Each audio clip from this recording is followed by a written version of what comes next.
One. Hey, everybody, this is John Ubaldi at Ubaldi Reports, the one who provides fact, not fiction, on global and national issues. And we get to the facts of the matter, and we don't put any spin. We don't tell you how to think. We just provide the facts. And we are two veterans. My co-host is Joe Bitts, a retired combat Marine of Iraq. I served in combat with the Marines in Afghanistan and Iraq. And again, we provide fact, not fiction, on issues facing the United States, whether globally or nationally. So how's it going, Joe? Great, John. How are you? I'm doing good. A lot's going on in the news today. Well, hold on. First of all, it's our first live stream. That's right. I think for the new year. We have an editor, and we've fixed our live stream. So this is our first live stream. So those who join are going to see us firsthand. So hopefully you'll like it. And if we have any questions, put the questions in, and then we'll go from there. So John, what's going on in the world today? It doesn't seem like there's a lot going on, is there? No. It's just a slow news day. Very slow. Just breathe, just calm and tame. Nothing big going on. But really the biggest thing going on is Russia moved forces into two provinces in the eastern part of Ukraine. President Biden said this wasn't going to stand. But in January, I think it was January 19th, he gave a press conference where he stated that if they do move into those two provinces, they would have to recalibrate how they do things. And what they're doing is they're now looking, and they put sanctions on businesses that do business in those two provinces, but it really is minuscule to what he said he was going to do. And this really hasn't deterred Putin, because Vladimir Putin doesn't look at Joe Biden as a credible threat. Well, would it be different under the past administration? I don't want to say Trump administration, because people automatically assume that you're like a Trump rah-rah. Okay, but like, I mean, with Trump, I mean, he did kind of hold a certain poise where the other countries, they were like, let's not mess with this guy. But with the current administration, would this have been a different situation? Okay, I think first, people, what you said is accurate. When you hear Donald Trump, everybody goes into the different political camps. So you have to pull the rhetoric away from what Donald Trump says, and let's look at the policies of Donald Trump. When it came to Russia, he put severe economic sanctions on Russia. If you look at what happened in Syria, he killed 200 Russian mercenaries in Syria, and Vladimir Putin didn't do anything because he would have to admit that there was Russian mercenaries in Syria. And then the same thing, what he also did, he made America energy independent as of, I think, 2018, 2019. And that's a game changer, because Russia is an energy producing country. They're not part of OPEC, but they caucus with OPEC. So what President Trump did is he made us energy independent, and he told the Europeans, we would sell you all the natural gas, all the energy you need at basically like a fair market price. And the reason why that's a game changer is because we're hearing like climate change, alternative fuel. Well, Europe is far ahead of us in the usage of alternative fuels like wind and solar. But now, because they got rid of their nuclear power plants as of Germany, they're more dependent on Russian energy than they ever were before. And Russia can hold that leverage over them. And now they pay 4 to 6 times more in energy cost and utility cost than they did a few years ago. So if we show that in the United States with the big climate change policies of the Biden administration, other progressives, you take California. California utilizes a lot more alternative fuels, but they pay 4 times the price for energy and utilities. And that falls on the lower income and minority community that they claim to help. So all this is enriching Russia, because if you look at it, and I Googled this, and I was one of the Energy, I think, Institute Association, a federal government entity that tracks oil prices. And at the time of the election of Joe Biden, or the inauguration, oil was trading at $54 a barrel. It's now $95 a barrel and going higher. So if there is a disruption in the energy market, this is going to hit Americans at the pocketbooks, at the gas station, at the grocery store, because we're going to pay much higher prices for everything. Now, you talked about how like a good defense for America to do is to tank our gas prices or tank our oil prices to kind of hit Biden in the side. Well, or you mean Putin in the side? Putin, yeah. Across his bow. And what I mean by that, when President Biden first came into office, the first thing he did was scrap the Keystone XL pipeline that brought fuel or energy from Canada into the United States. Then he got rid of a lot of leases on federal lands. But what people don't follow is he's appointed individuals to the Federal Reserve and to the SEC, which is a Security Exchange Commission, who want to put climate change as part of any investment that banks or financial institutions give the energy sector. And one of his appointees, whose nomination has been held up by Senator Mitch McConnell, the minority leader for the Republicans, is Sarah Raskin. Now, her husband is Congressman Raskin, who was a Trump impeachment manager. And she stated, I think a couple of years ago, that her goal is to tank the energy sector. She wants to make it so hard that the energy companies go out of business. Yeah. Now, Democrats would counter that she passed or was confirmed almost unanimously in 2010, but this is after she made those comments during a couple of years ago during the Trump years. So this is why everything is so expensive. Now, we live in Florida. Energy, I just passed the gas station when I filled up this morning. I paid $3.49 a gallon. Out in California, they pay almost $5 a gallon. Okay. So, but then you got to look at diesel prices. If you're paying, let's say, $5 a gallon, diesel prices are going to be probably a little bit higher. Yeah. So that means your farmers are paying more to put their crops in the ground, take their crops out, and get their crops to market.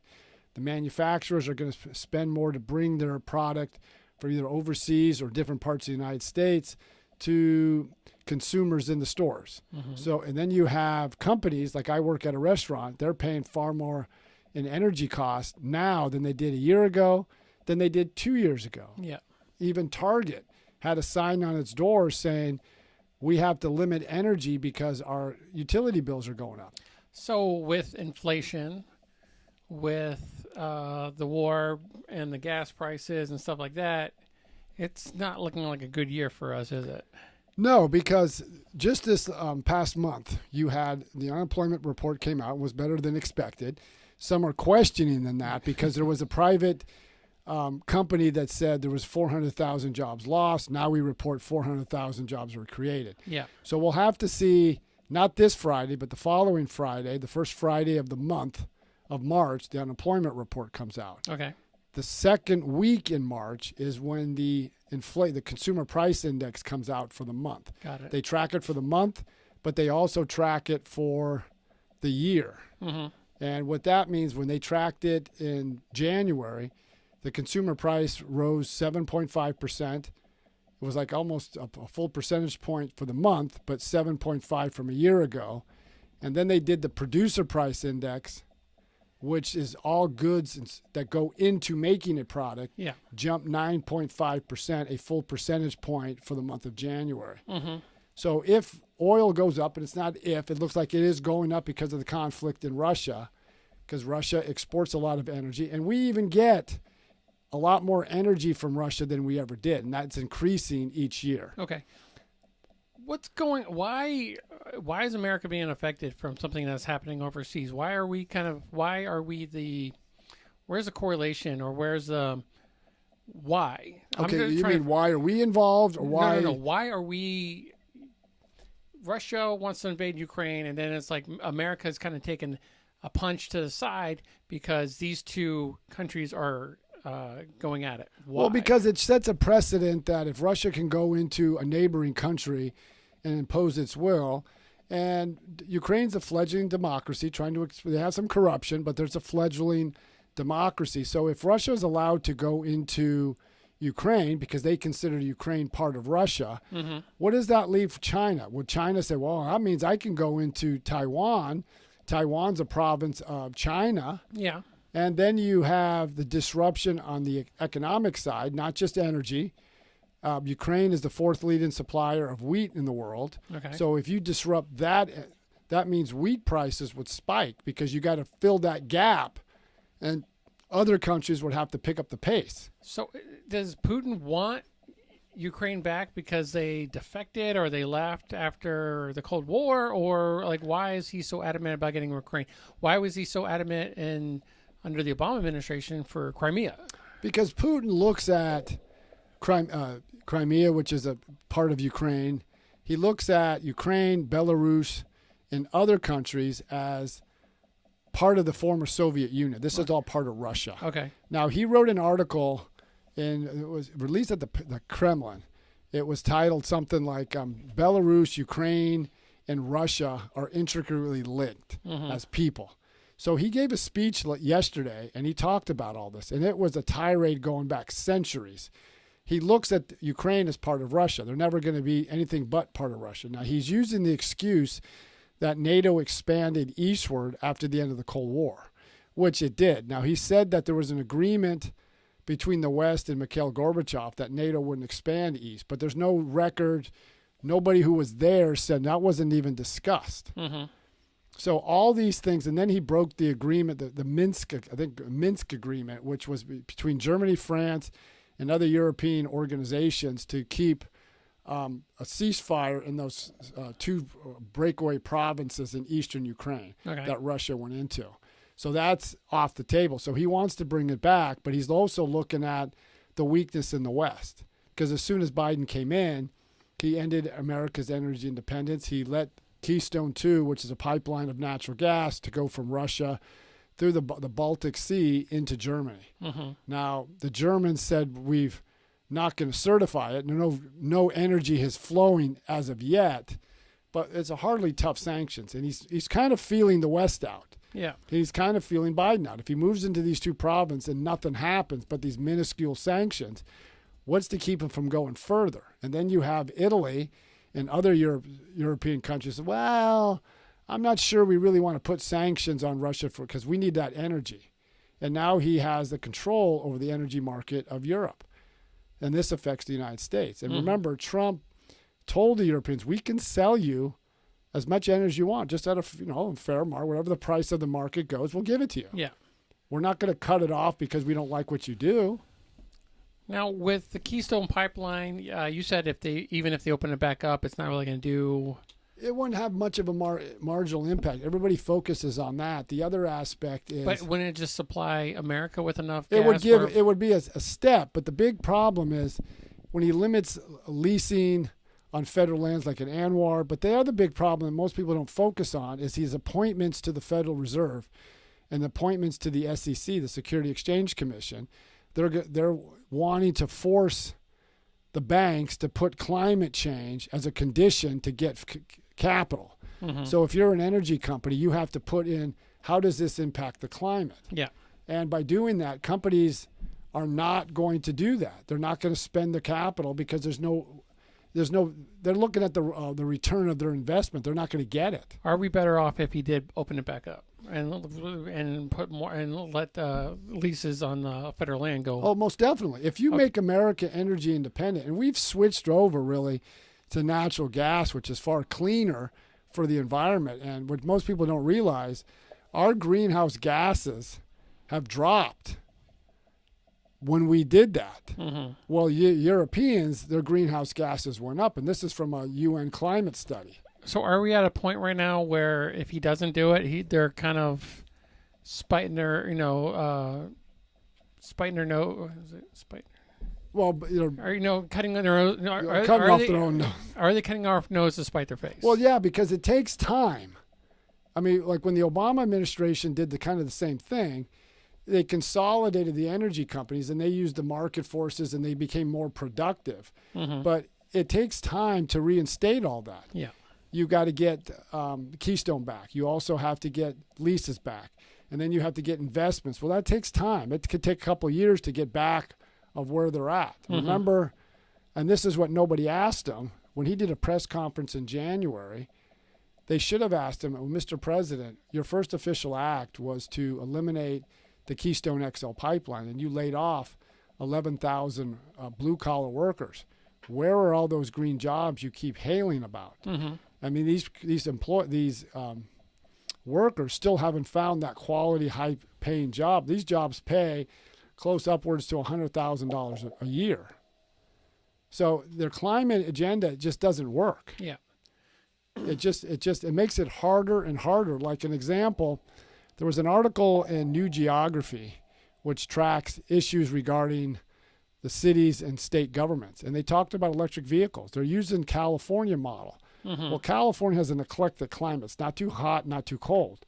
Since I moved to Tampa from California, the average life of my battery, and I got a Toyota Tacoma, only lasted about 3 years. Okay. It lasted much longer in California because it doesn't, because of the temperate zone we live in, degrades the battery far faster. Now, where were you? You were living here in your home right now in 2017, right? Yeah. Were you relocated or anything? No. Well, where I live in, I think I sheltered in place kind of thing. okay, but where I lived in the city of Tampa by the base, Yeah. I had to move. You were in a flood zone. Yeah. I was in a flood zone. So you're taking hundreds of thousands of people and telling them to move north. And most of the people went to Orlando. Is Orlando going to have all the charging stations you need? No. Now remember, and to our listeners, remember the northeaster that hit Virginia, where all those vehicles were trapped on the highway and people had to stay in their cars overnight. If you had an electric vehicle, you wouldn't be able to power up your vehicle or anything else in that vehicle because your battery would have been drained. Yeah.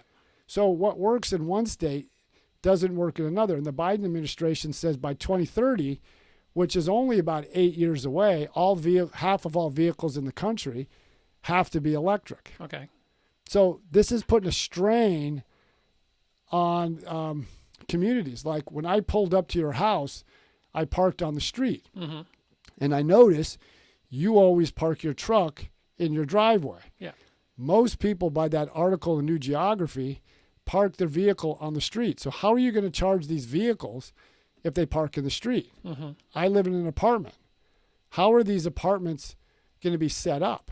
And I talked to a construction superintendent when they talk about homes.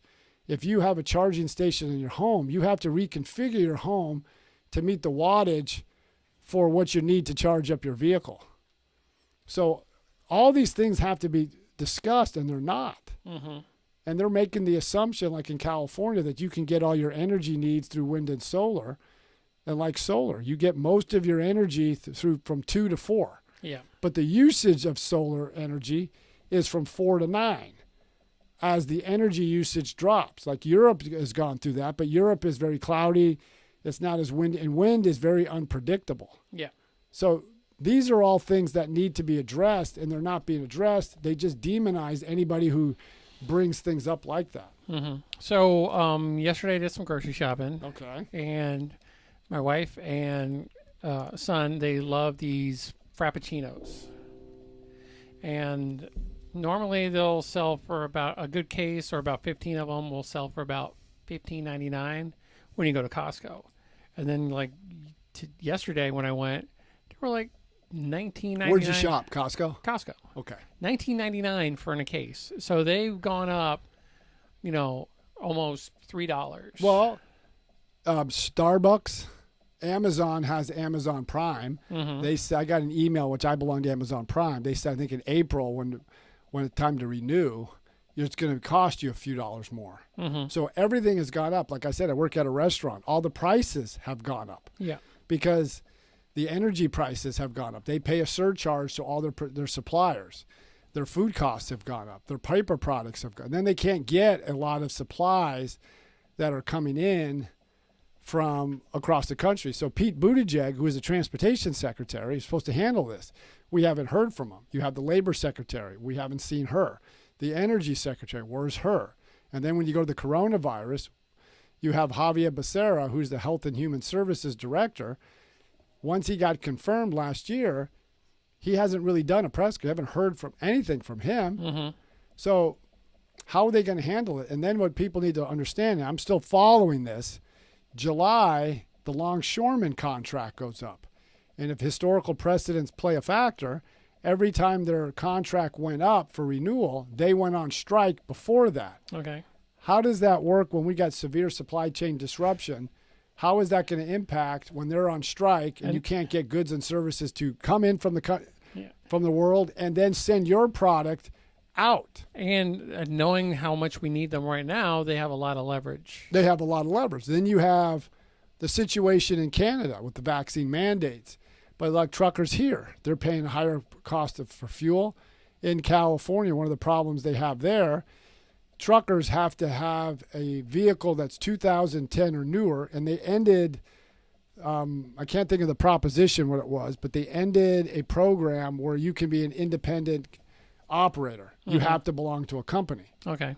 So they took that off the table. So that makes it even more expensive to get goods and services out of the two biggest ports, which is Long Beach and Los Angeles. So, and that's all going to contribute to the higher inflation, because that means you're paying that much higher prices to get your good to market. Consumers are paying a higher price. And then you factor in real estate's gone up higher. You have rent's gone up. And because of the higher cost of inflation, next month, Jerome Powell of the Federal Reserve stated we're going to raise interest rates. Now, they were talking 0.25%. And when interest rates go up, that means they tighten up the money supply. So it's not so much money chasing few products. Yeah. So if they raise interest rates, and they're talking 0.5% to a full percentage point, that affects consumers from getting loans, and that affects businesses from getting loans. Okay. So all these are playing a factor. Remember, the president said inflation was, and his Secretary of Treasury, Janet Yellen, who used to be the Federal Reserve Chair, that inflation was a transitory thing. So a question that I would ask Joe Biden, I'm writing an article now when we were talking about his Build Back Better agenda. How does spending $3 to $5 trillion on this new federal spending, how does that get inflation down? How does that help with the supply chain disruption? These are all things that need to be addressed, and they really haven't been addressed. And even the Congressional Budget Office, if his plan is fully implemented and all his programs that he wants to fully put in place, would cost $5 trillion, and it would add $3 trillion to the federal debt. Yeah. So these are questions that need to be asked, but inflation's going to be with us. Now, inflation, again, is just, in a sense, in simple form, it's to stop us from spending so much money. All it is too much money chasing fewer goods. Yeah. So they make it higher so we can stop spending that much. Even through a normal economy, if they see inflation kind of tick up a little bit, then they clamp down on the interest rate. Well, they raise interest rates. So that kind of slows the growth of the economy to a level that's manageable. Yeah. In the 70s, they didn't do that. They kept trying to raise interest rates, and then people panicked, and they went and they drop it. We go into recession when they do that. That's why there were so many recessions in the 70s. It wasn't until Paul Volcker, who was appointed by Jimmy Carter to head the Federal Reserve, he said, we just got to take it. So he raised interest rates, and it contributed to the recession of 81, 82. But then when Reagan came into office, he put tax cuts, and so that means businesses can get loans and all that stuff, and it really took the regulatory burden off.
Disruption overseas because of energy shortfalls, the market's going to reverse itself.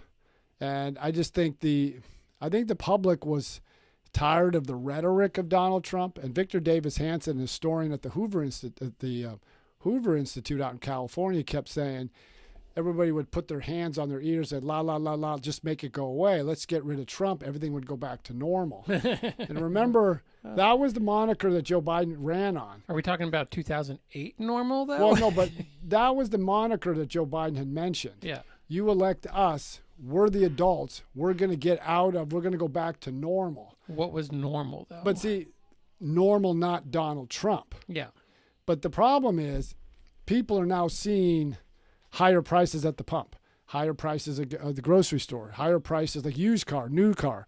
There's these massive supply chain disruptions. And Harold Ford Jr., who's a former Democratic congressman from Tennessee, he runs an organization called Empower and Inclusion. And he talks about, he's a more blue dog Democrat, and he talks about these issues, that if the president doesn't get a handle on this, and now March 1st is his opportunity. I heard coming in, I haven't confirmed it, that they're going to move the State of the Union a little bit later in March. Yeah, because they can say, hey, we cured COVID. But the point is, even on that, the public is seeing the duplicity of elected officials saying, wear a mask. Like, remember the Super Bowl? They panned up into the corporate boxes, and all the political leaders who say we got to wear a mask. Well, all the elites. The kids, you got to wear a mask. Elites, you got to wear a mask. But they were not wearing masks. But they want kids to wear a mask, where all the evidence and science said they're not affected. And now we're seeing, there was a report yesterday, the CDC is not releasing its data. And there was one data that showed the booster does nothing if you take a booster, if you're between the ages of 18 and 49, does nothing for you. And I think they kind of took away the idea of vaccinating children too. Exactly. But see, all these issues play in a vacuum, and parents want their kids to be educated. So you go to San Francisco, a very blue city, 80% vote Democrat. They recalled 3 progressive school board members because they were more concerned about woke policies, renaming schools, than getting their kids back to school. And I did an article about this, but 2 years ago or a year ago, changed since. In San Francisco, only 21% of my Black and Hispanic children can do math or English to grade level. Yeah. So that, to me, you're basically taking 8 minority kids out of 10, and only 2 are able to function at grade level in math and sciences and reading. So they're not going to be able to get the jobs they need to expand and get out of poverty. So would you rather with COVID kind of on the down, but we still have inflation and we're still dealing with a lot of, would you trade off, like, say, lower gas prices, lower food prices, and still be in a pandemic, or vice versa? Well, that's a little hard to decide, but I would take lower food prices and lower gas prices. The pandemic was going to end at some point. Yeah. And it seems like we're going to an endemic, almost like the flu. We're going to have it. We're just going to have to deal with it. But the president needs to focus like a laser beam, because people don't care about Ukraine. They don't care about January 6th, and they don't really care about Donald Trump. Nobody's talking about these issues. At the restaurant I work at, and it could be vindictive across the country, people are worried about rent. They're worried about food prices. Now, you go to the grocery store. Now, Joe, you go to the grocery store, you buy milk. There is no buy one, get one free for milk. Yeah. So children need these essential items, and everything is much more expensive. Yeah. So then you send your kids to school, and the schools are saying you got to mask up, you got to do this. But then they see the elites doing the polar opposite, like Ocasio-Cortez being down in Miami partying up, but yet she's saying, I support the lockdowns in my state. She had COVID, John. You need to have some sympathy. But here's an example. There was a study done at the Johns Hopkins University Applied Science for Economics. There was a couple of the authors there, and they looked at the data. They didn't look at the politics. They looked just at data. And they said that the lockdowns has an irreparable harm to America's psyche, to its medical, but educational, and its employment. And we still haven't recovered from that. And what I mean by that, even when the job report came out for January, we're still 3 million jobs short of where we were in February 2020. Yeah. California, New York, California has the highest unemployment rate of any state in the country. They still haven't recovered. And who does it hurt? It hurts more the low income individuals who are still reeling from their policies. Educational achievement gap has increased in California. So, what is your maybe experience or information about cryptocurrency? I've heard, I haven't really dialed into it to understand it. There's a guy at work who's big into Bitcoins and cryptocurrency. That's something I need to look at. But I think people are going to be going into it because the situation, what's happening in Canada, where the Prime Minister said, we're going to punish you by freezing your bank accounts, freezing your assets. And I don't know if cryptocurrency can be I don't have the expertise. I would have to do some research on that. Okay, because that kind of took a hit too as soon as Russia kind of went into Ukraine. That would be something I would have to really do some research on. I really don't want to comment because I don't really have, that's not my forte, but I would have to do some research to find out, can the government come in and stop that? Can the government regulate that? How does that all work? And I would have to do some really dial in on some of that stuff. All right, John. So if they need to get a hold of us, how can they do that? You can get a hold of us by going to ubaldireports@gmail.com. That's ubaldi@gmail.com. You can go to Facebook, Twitter, Instagram, and TikTok. Obviously, we're live streaming on TikTok.